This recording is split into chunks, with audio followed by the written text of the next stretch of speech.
ये जीवन कहानी उस महान व्यक्ति की है जिनकी स्मृति में यह स्मारक निर्माण किया गया है। हरे कृष्णा कृष्णा कृष्णा हरे हरे, हरे राम राम राम हरे।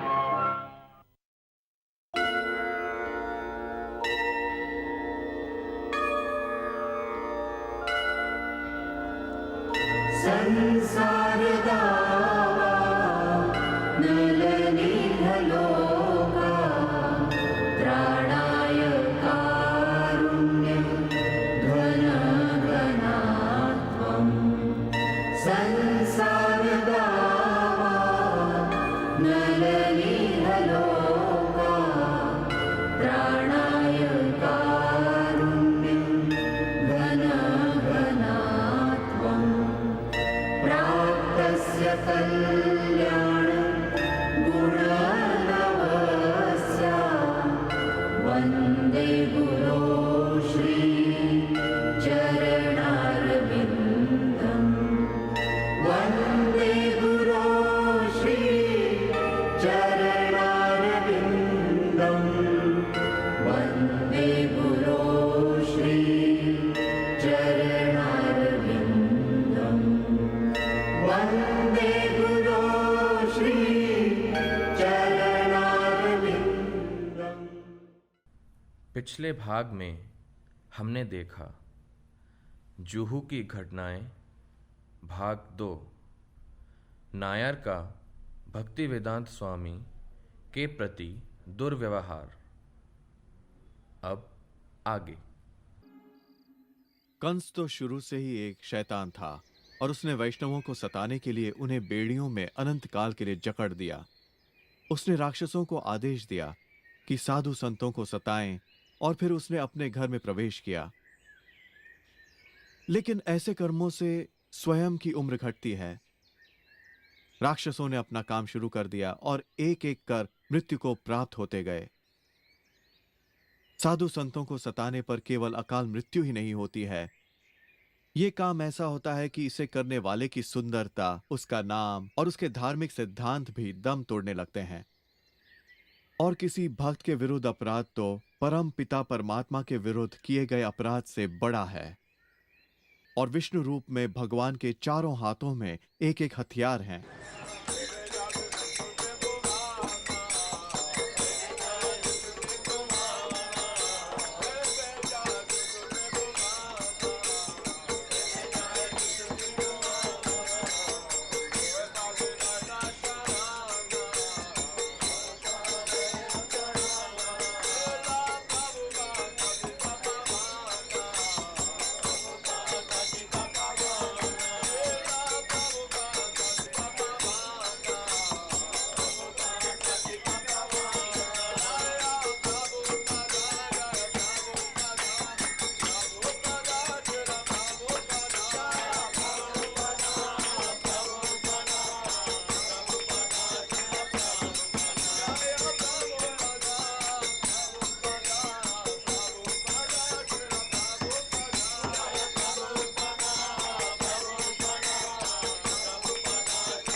अरे ये आप क्या कर रहे हैं? ये एक अवैध मंदिर है और महानगर पालिका ने इसे गिराने के आदेश दिए हैं।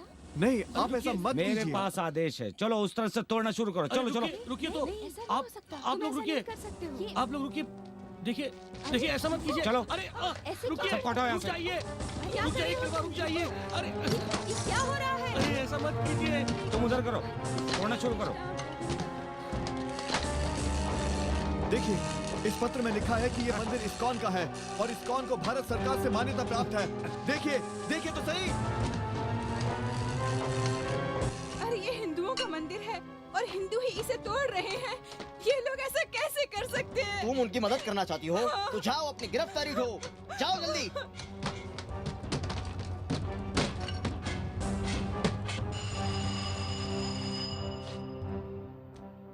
हेलो, महादेविया महादेविया, हाँ आप कौन हैं? मैं मनसवी हूँ। तुम कहाँ हो? अपने दफ्तर में हूँ। हे भगवान, अच्छा वो आप मिल गए। वे हमारे मंदिर को तोड़ रहे हैं। हाँ, हरे कृष्ण भूमि वाले मंदिर को। सुना, उन्होंने मंदिर की छत को गिरा दिया। आप कुछ करिए। हाँ मैं कोशिश करता हूँ, तुम घबराओ मत। नहीं। हरे कृष्ण, हरे कृष्ण, हरे कृष्ण, हरे गोविंद। हेलो, क्या ठाकरे साहब से बात कर सकता हूँ? बहुत जरूरी है। आप इन मूर्तियों को नहीं हटा सकते। आप इन्हें छूना भी नहीं। इनको हाथ लगाने से पहले आपको मेरी जान लेनी होगी। चलो चलो, हरे कृष्ण। अपना काम करो, अपना काम करो, चलो। अच्छा।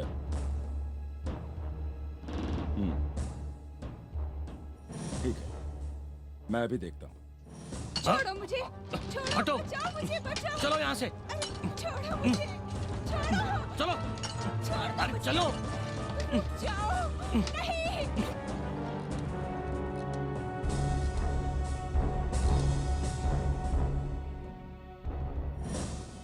हेलो, कमिश्नर से मेरी बात करवाओ। ये क्या हो रहा है? मेरे शहर में हिंदुओं का मंदिर तोड़ा जा रहा है, ये क्या है? मैं समझा नहीं ठाकरे साहब। मुझे पता लगा है कि महानगर पालिका के एक हिंदू अधिकारी के आदेश से जुहू के हरे कृष्णा मंदिर को तोड़ा जा रहा है। भगवान विष्णु के एक मंदिर को तोड़ा जा रहा है। अरे तुम लोग क्या कर रहे हो बैठकर? मुझे ऐसे किसी आदेश की कोई जानकारी नहीं है। नहीं, बंबई शहर में ये सब नहीं हो सकता। ये मेरा शहर है, मेरा। जी जी ठाकरे साहब, मैं अभी कुछ करता हूँ। हाँ जल्दी करो, इसी में तुम्हारी भलाई है। अगर मेरे शहर में किसी ने हिंदू मंदिर को तोड़ा तो मैं उसके पूरे परिवार को धूल में मिला दूंगा। समझ गए ना मैं क्या कह रहा हूँ?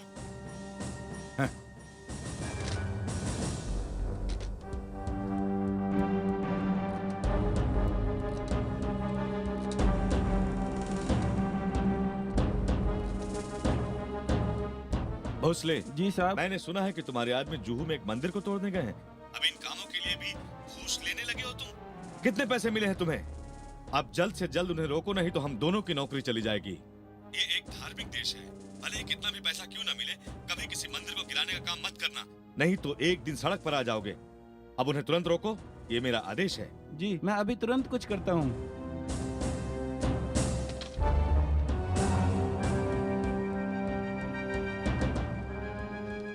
उन लोगों को तुरंत रोको, क्योंकि सामने वाला दमदार है। जी ठीक है।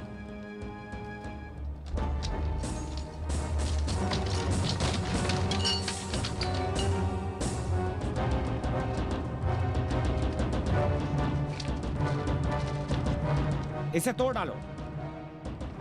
कहा ना, वेदी को तोड़ डालो। देखते क्या, तोड़ो। रुको, ये नया आदेश है।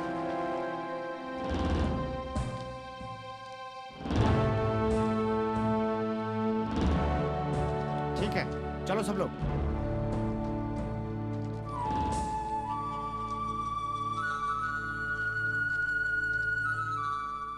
इस कौम से सहानुभूति रखने वाले आजीवन सदस्यों को जमा करो, जनता में प्रचार करके इस हमले का विरोध करो। इसके लिए उत्तरदायी लोगों को सामने लाओ। समय पर सहायता करने के लिए बाला साहब ठाकरे को धन्यवाद दो, क्योंकि उन्हीं की वजह से हमारा मंदिर बचा। सदा जीवतलाल विश्व हिंदू परिषद के प्रमुख हैं। उन्हें हमारी सहायता करनी होगी, क्योंकि उनका संगठन हिंदू धर्म रक्षार्थ ही बनाया गया है। जब बंबई के लोग हमारी कहानी सुन लेंगे तब वे हमारा साथ देंगे। हाँ, मंदिर को पुनः बनाने की तुरंत व्यवस्था करो। कुछ थोड़े से लोग हमारा पैसा लौटाए बिना ही हमें उस भूमि पर से भगा देना चाहते हैं। यह कदापि संभव नहीं। राक्षसों का विनाश होगा और भक्तों की जीत। देख लिया, ये सब श्री कृष्ण की ही महिमा है। तुम घबराना नहीं, समझ गए? जी प्रभुपाद। हरे कृष्ण।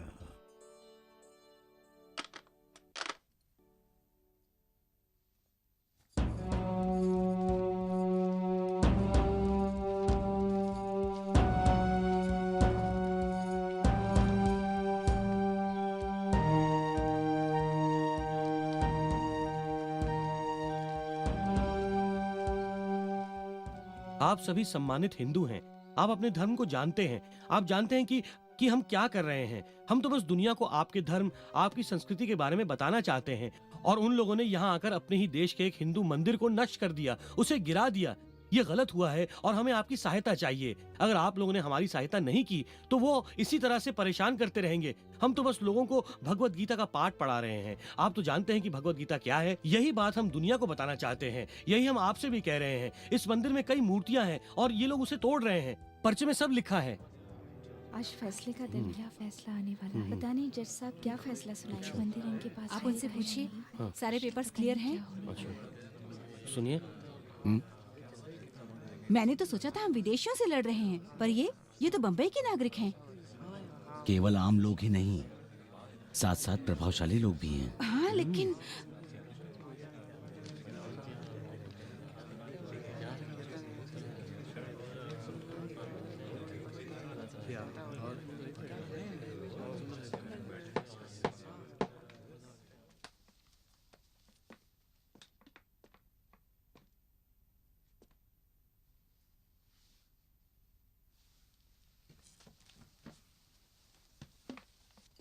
अब माननीय न्यायाधीश श्री नयन जी जुहू में बने मंदिर पर अपना फैसला सुनाएंगे।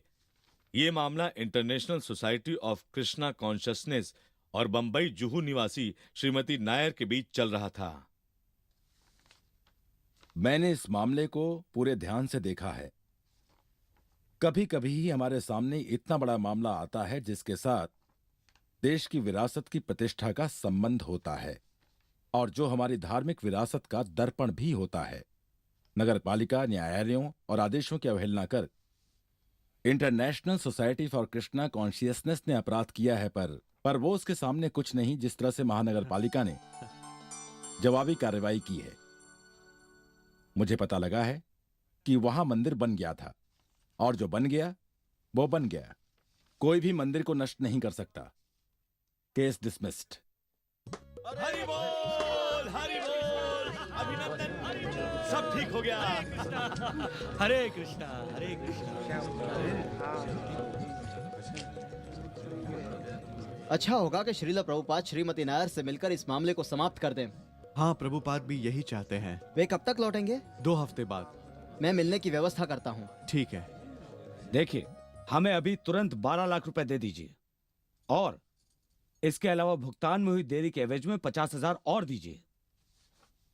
चलिए, हम आपकी बात मान लेते हैं, पर यह कैसे निश्चित होगा कि भविष्य में हमारे साथ धोखा नहीं होगा? देखिए, मिसेस नायर अब जमीन बेचना चाहती हैं। ये तो हमेशा से ये जमीन बेचना ही चाहती थी। सुनिए, अगर बात साफ साफ नहीं करनी हो तो इस तरह से बात करने का कोई अर्थ नहीं है। यहाँ गोल गोल बातें नहीं होनी चाहिए। कुछ गोल गोल नहीं है, आप ही मेरा अपमान कर रहे हैं। देखिए, अगर आप जमीन बेचना चाहती हैं तो हम खरीदने को तैयार हैं, लेकिन अगर आपके मन में कुछ और हो तो हमारा और आपका समय बर्बाद मत कीजिए। श्रील प्रभुपाद बहुत व्यस्त आदमी हैं। ये उस खेल के लिए आपसे मिलने नहीं आए हैं जो खेल आप अपने पति के साथ खेल रही थी। तुमने मेरे पति को मार डाला। अगर तुम्हें लगता है कि प्रभुपाद में वो शक्ति है तो फिर तुम भी सावधान ही रहो। अगर तुम्हें सचमुच लगता है कि प्रभुपाद ने तुम्हारे पति की जान ली है तो तुम भी अपने पति की तरह भगवान के एक भक्त को इस तरह क्यों परेशान कर रही हो? प्रभुपाद की रक्षा भगवान कृष्ण स्वयं करते हैं और भगवान अपने भक्तों के साथ हुए दुर्व्यवहार को कभी सह नहीं सकते।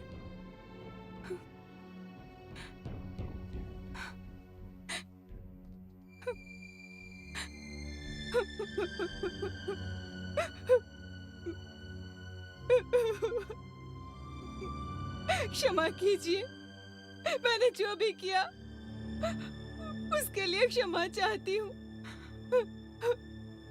अब आप जो कहेंगे वही करूंगी। नहीं नहीं नहीं नहीं, तुम मेरी बेटी जैसी हो, घबराओ मत, हम तुम्हारी हर तरह से मदद करेंगे। हाँ, जितने पैसे तुम्हें चाहिए होंगे हम तुम्हें देंगे और जीवन भर तुम्हारी हर तरह से देखभाल भी करेंगे।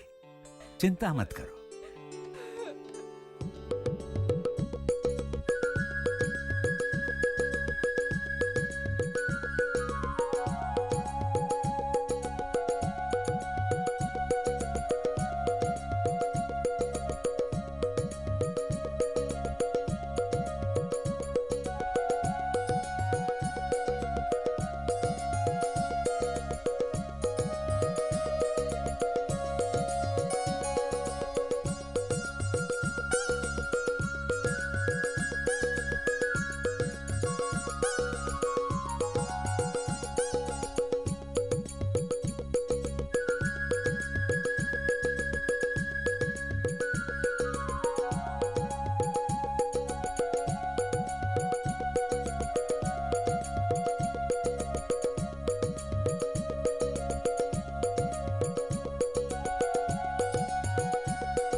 महान साहित्य सिर्फ पश्चिमी देशों की ही देन नहीं है।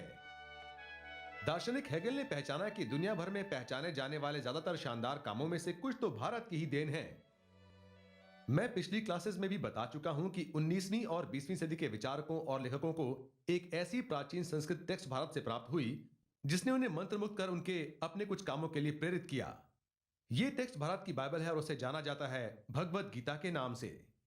इसका अर्थ है ईश्वर का गीत। इस महान पुस्तक से उद्धरण लेने से पहले मैं आपका ध्यान अमेरिकी साहित्य विशारदों द्वारा इसके बारे में कहे गए शब्दों की ओर खींचना चाहूंगा। रैल्फ वॉल्डो एमर्सन, जो कि न्यू इंग्लैंड में रहने वाले एक महान 19वीं सदी के लेखक और कवि हैं, उन्होंने 1848 के अपने जर्नल में भगवत गीता के बारे में ये शब्द लिखे थे। मैं भगवत गीता का एक शानदार दिन के लिए ऋणी हूं। लग रहा था मानो एक साम्राज्य हमसे बातें कर रहा है। कुछ भी छोटा और अयोग्य नहीं, बल्कि विशाल, गंभीर और सतत था। किसी और ही युग एवं माहौल में पनपी एक प्राचीन बुद्धिमत्ता की आवाज उन्हीं तमाम प्रश्नों का गंभीरता से निर्धारण करती है जो कि हमसे हमेशा टकराते हैं। अब इन शब्दों से पता चलता है कि एमर्सन के लिए भगवत गीता कितनी उच्च कोटि की थी। और वो अकेले ही नहीं थे, उनके साथ ही महान दार्शनिक और लेखक हेनरी डेविड थोरो ने गीता के बारे में तब इन आश्चर्यजनक शब्दों को लिखा जब वे वॉल्डन पॉन्ड की प्रकृति में थे। मैं गीता की विशाल और पारलौकिक फिलॉसफी में अपने ज्ञान को स्नान कराता हूं। इसके आने के बाद से वर्षों बीत गए, पर फिर भी इसकी तुलना में हमारा ये आधुनिक संसार और उसका साहित्य तुच्छ एवं नगण्य प्रतीत होते हैं।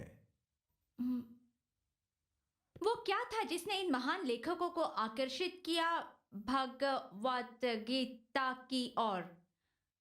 आई एम सॉरी, मैं सही उच्चारण नहीं कर पा रही हूं, मुझे पता है। तुम्हारा संस्कृत के उच्चारण का प्रयास अच्छा था। ये भगवत गीता है। तुम फिर से कोशिश क्यों नहीं करती? भगवत गीता। अब अच्छा है, और तुम्हारा प्रश्न भी उत्तम है। संभवतः गीता ने इनके मानवीय अनुभवों के वो द्वार भी खोल दिए जिन्हें ये लोग पश्चिम में महसूस नहीं कर पाए थे। अब इसके कुछ अंशों को समझने की शुरुआत करते हैं।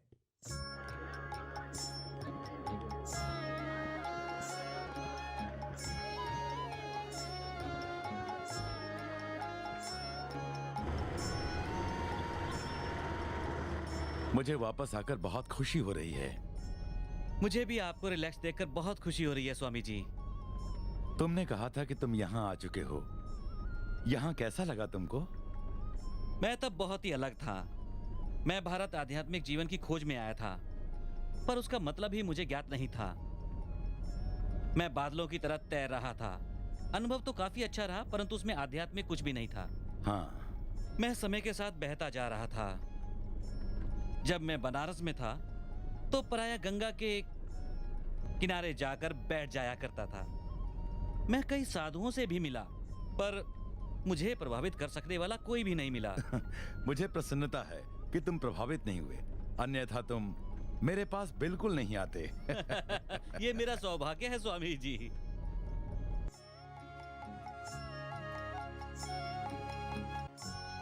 मैं इतना ज्यादा थकान महसूस कर रहा हूं, परंतु फिर भी नींद नहीं आ रही। ये क्या है? एक लंबी जहाज यात्रा के बाद ऐसा ही होता है। ऐसा क्या? वो इसे जेट लैग कहते हैं। ओह। 2-1 दिनों तक तो आप सो नहीं सकेंगे, पर थकान जरूर रहेगी और बाद में आप बिल्कुल ठीक महसूस करेंगे। मैं समझ गया, थैंक यू। ऐसा ही होता है।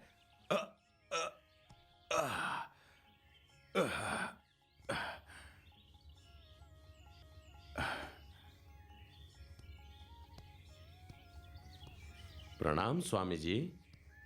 ओह पंडित जी, कैसे हैं? आपने ठीक से आराम कर लिया स्वामी जी?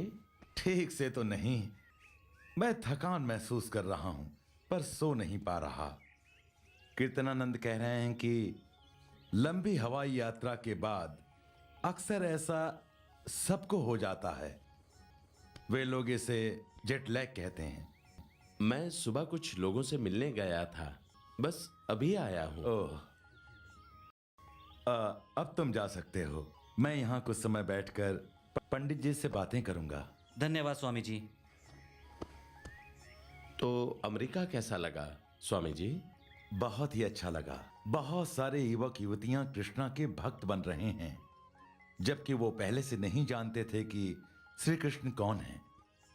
मेरे प्रचार के कारण वो लोग मानने लगे हैं कि कृष्णा ही परम ईश्वर हैं और वो उनके सम्मुख समर्पित होने लगे हैं।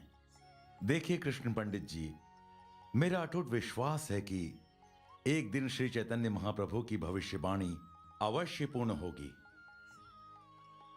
इंडिया आने के बाद मुझे स्वामी जी को समझने में और आसानी हो गई। मैं देख सकता हूं कि वो भगवान के कितने करीब हैं। कीर्तनानंद? हाँ? कीर्तनानंद, अभी आया स्वामी जी। तुम कृष्ण पंडित को अपना हरे कृष्णा का रिकॉर्ड तो बजाकर सुनाओ। जी स्वामी जी। आप जब इसको सुनेंगे आपको बहुत आनंद आएगा। मैं सही कह रहा हूं।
जब मैं अमेरिका में गया तब मैंने ये सोचा भी नहीं था कि वहां मुझे किस तरह की प्रतिक्रिया मिलेगी।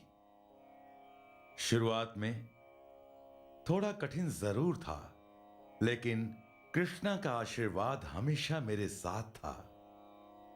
वहां पहुंचने पर मुझे ये तक पता नहीं था कि मैं ठहरूंगा कहां, क्या खाऊंगा, लेकिन मेरे एक मित्र के बेटे गोपाल ने मेरे अपने घर रुकने का पूरा प्रबंध किया था। जब मैं वहां पहुंचा तो उसकी पत्नी अमेरिकन थी जिसका नाम सैली था।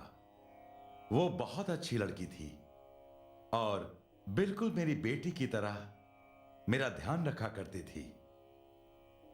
वो पेंसिल्वेनिया के एक छोटे से गांव बटलर में रहते हैं। वहां के लोगों से भी मुझे बहुत प्रेम मिला। वो रोज मेरे प्रवचन के लिए आते थे और कई बार तो उन्होंने मुझे अपने घर आमंत्रित भी किया। सैकड़ों लोगों ने हमारे आदर्शों को अपनाया और कृष्णा के अनन्य भक्त बन गए। मैंने उनमें से बहुत से लोगों को दीक्षा दी है। ये हैं कीर्तनानंद दास, जो न्यूयॉर्क के मेरे पहले शिष्यों में से एक हैं। किसी दिन मैं उन सब को यहां पर ले आऊंगा और आप देखेंगे कि कितनी शालीनता से वैष्णव जीवन धारा को उन लोगों ने अपनाया है। मैं भारत में तुम्हारे पहले पत्र को पाकर प्रसन्न हूं। जहां तक भगवत गीता का प्रश्न है, उसे जितना जल्दी संभव हो सके पूरा कर लो। यद्यपि मैं मृत्यु के मार्ग पर अग्रसर हूं, परंतु फिर भी मैं भगवत गीता को अमेरिका में पब्लिश होते देखना चाहता हूं। अलगाव के संदर्भ में मैं भी बिल्कुल वैसा ही महसूस कर रहा हूं। पारलौकिक क्षेत्र में अलगाव की अनुभूति मिलन की अनुभूति से अधिक महत्व की है। मैं स्वयं भी शीघ्र अतिशीघ्र यूनाइटेड स्टेट्स जाने का प्रयास कर रहा हूं। तुम्हारे देश से मेरा एक खिंचाव भरा नाता है। जहां तक तुम्हारे अध्यापक पद स्वीकार करने की दुविधा वाली बात है, कृष्ण चाहते हैं हर व्यक्ति अपनी योग्यता का यथासंभव प्रयोग करे। अर्जुन महान योद्धा थे, तो कृष्ण ने उन्हें युद्ध के लिए प्रोत्साहित किया। उन्होंने कभी नहीं कहा कि तुम बैठो, मैं तुम्हारे लिए यह सब कर दूंगा। एक अध्यापक का पद हमेशा प्रभुत्व वाला होता है और साथ ही तुम्हारा संपादन का कार्य भी चलता रहेगा। मुझे लगता है कि तुम्हें पद स्वीकार कर लेना चाहिए। मैं बंबई भी जा रहा हूं ताकि सिंधिया लाइन पर छूट पाने के लिए मैं मैनेजिंग डायरेक्टर को मना सकूं। आशा है कि इससे आपको अच्छा लगेगा। आपका सदा शुभचिंतक भक्ति वेदांता स्वामी। जय स्वामी जी।